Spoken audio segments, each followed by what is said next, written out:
तो light tank जाएंगे, पहाड़ों में तो लाइट टैंक ही जाएंगे, भारी टैंक नहीं जा सकते, पर जाएंगे ज़रूर, चाहे ड्रोन से हिट हो चाहे किसी से हो, क्योंकि एक स्मॉल आर्म्स से तो कवर हो जाता है, उसमें तो कोई उतनी डैमेज नहीं होती है जो उसके अंदर बैठा होता है टैंक के अंदर। कंपोनेंट्स का मतलब ये है जैसे कोई भी गन है तो उसके अंदर जो अम्यूनिशन इस्तेमाल हो रहा है उसके अंदर वेरियस पार्ट्स होते हैं, फ्यूजेस होते हैं, शेल्स होते हैं, बैरल्स होती हैं, वो सब आते हैं। उसके बाद फिर वो जाते हैं, फिर वो इंटीग्रेट होते हैं, कई बार बर्स्ट हो जाती है बैरल्स, तो जहाँ भी फील्ड में बर्स्ट हो रही हैं उनको भी लेकर हमने उसके ऊपर भी इन्वेस्टिगेशन करते थे अपने हिसाब से, आर्मामेंट के हिसाब से। मेरा नाम मेजर जनरल यशपाल सिंह नेगी है। मैं दिसंबर 73 में मेरा कमीशन हुआ था IMA से। उसके बाद कमीशन मेरे को air defence, army air defence में जो बोलते हैं, उस टाइम तो आर्टिलरी था मेरा, उसमें कमीशन हुआ था और मैंने कई रेजिमेंट्स में सर्विस करी है। मेजर पंजाब सेक्टर, बंगाल में, असम में, कश्मीर में और हरियाणा में मुख्य तरह से पोस्टिंग रही है। एक पोस्टिंग जामनगर में थी।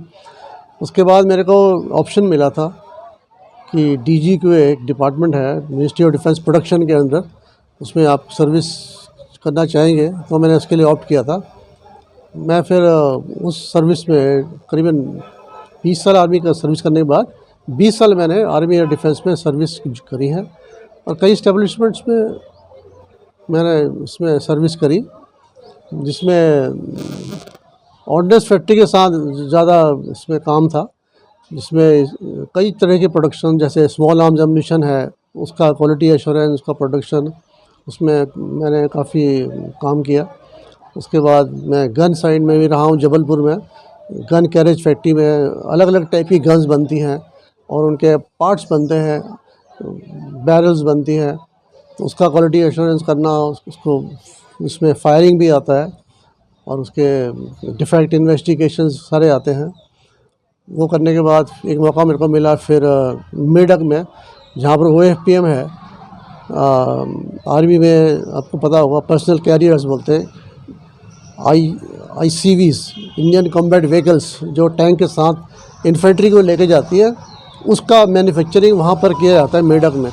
तो उसकी आर्मामेंट्स और साइटिंग सिस्टम्स का हमने वहाँ पर क्वालिटी एश्योरेंस किया असेंबली में, साथ में उनकी प्रूफिंग वगैरह करी है। उसके बाद 3 साल के बाद मेरे को एक मौका मिला था आवड़ी में।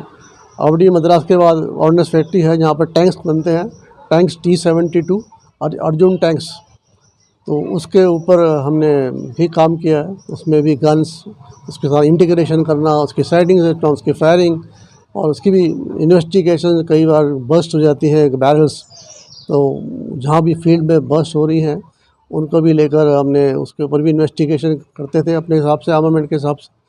फिर उसके बाद उसके जो भी सोल्यूशन निकालने हैं वो हमने किए। एक मुझे मौका मिला था बॉम्बे में, विक्रोली में पोस्टिंग का। विक्रोली में हम DG की यूनिट्स हैं, तो हम आर्मामेंट यूनिट से अब ताल्लुक़ रखा मेरा। तो पूरा जितना भी महाराष्ट्र का एरिया, गोवा, गुजरात, जितनी भी इंडस्ट्रियल यूनिट्स, सिविल ट्रेड की जो आर्मी में सप्लाई कर रही थी, रॉ मटेरियल से लेके फिनिश प्रोडक्ट्स, उनका फील्ड में जाकर उन फैक्ट्रीज़ का वेंडर असेसमेंट्स से लेकर उनका क्वालिटी एश्योरेंस के जो भी पार्ट बना रहे थे, 3 साल तक हमने वो किया।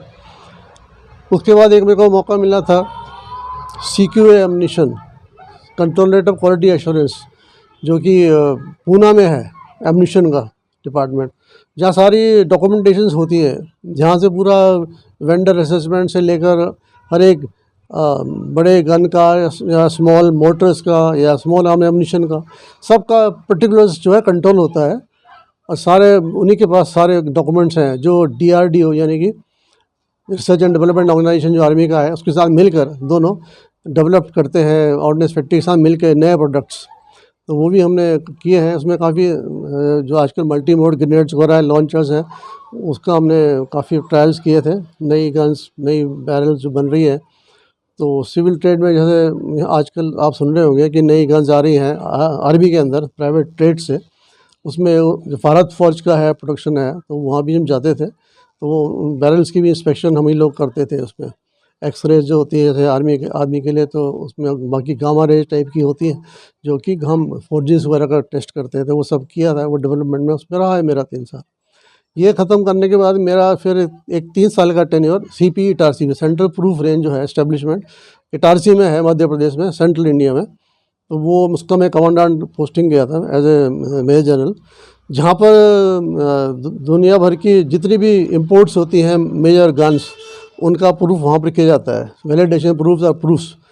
और साथ में जितने भी ऑर्डिनेंस फैक्ट्रीज जो एम्यूनिशन बना रही हैं, प्रोपेलेंट्स बना रही हैं, गन्स बना रही हैं, बैरल्स बना रही हैं, सब वहीं पर आती है प्रूफ करने के लिए।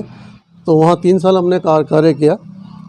कंपोनेंट्स का मतलब ये है, जैसे कोई भी गन है तो उसके अंदर जो एम्यूनिशन इस्तेमाल हो रहा है उसके अंदर वेरियस पार्ट्स होते हैं, फ्यूजेस होते हैं, शेल्स होते हैं, बैरल्स होती हैं, वो सब आते हैं। उसके बाद फिर वो जाते हैं, फिर वो इंटीग्रेट होते हैं, हर एक चीज़ प्रूफ करने के बाद इंडिविजुअली वो लॉट्स बनते हैं उसके, फिर वो वहाँ पर ग्रैंड फैक्ट्री में आके फिर असेंबल होती है, फिर फाइनल उसके लिए आती है। वो पूरा काम करे 3 साल तक। ये ख़त्म होने के बाद towards the fag and last year मेरे को मौका मिला था। DIQ एक इस्टेब्लिशमेंट है, defence institute of quality assurance, वो बैंगलोर में लोकेटेड है। वहाँ पर मैं गया हूँ, तो 1 साल वहाँ पर हमने ट्रेनिंग दी है। आर्मी के ऑफिसर्स और अपने सिविलियन ऑफिसर्स जो DGQ में है, उनका क्वालिटी एश्योरेंस के ऊपर बड़े कोर्सेज चलते थे।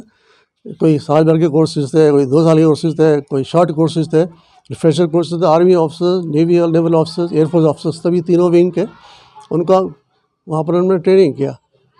तो ये मेरा कैरियर रहा है टोटल अबाउट 40 ईयर्स। तो मैं यूनिफॉर्म में था, तो मेरा मुख्य रूप से यही योगदान रहा।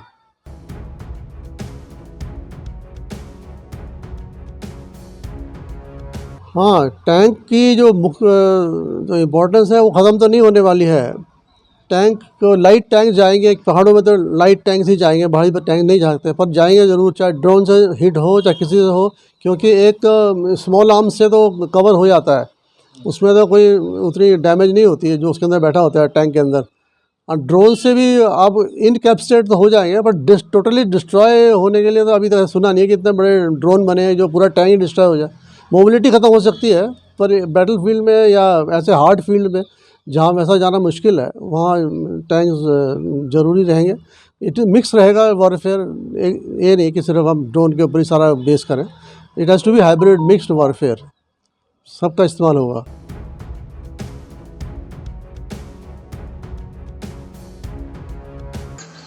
मेरा जो ये एक्सपीरियंस है, मैं क्योंकि डिफेंस प्रोडक्शन में भी मैंने काम किया था, हमने जैसे T-72 टेक्नोलॉजी लिया था, बैरल्स का, गन्स का, टैंक्स का।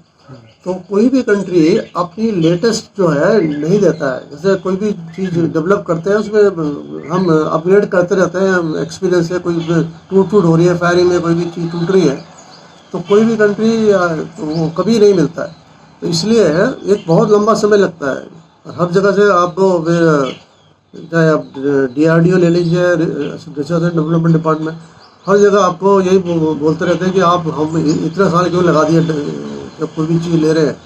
तो ये लंबा ड्रोन एक्सरसाइज है, कोई भी नया आइटम बनाना, तो उसके लिए हमको उसकी जो रिलायबिलिटी है वो टेस्ट करने के लिए बहुत साल लगते हैं। तो दूसरे कंट्री से हम लेंगे तो हमको वो लेटेस्ट तो कभी नहीं देंगे।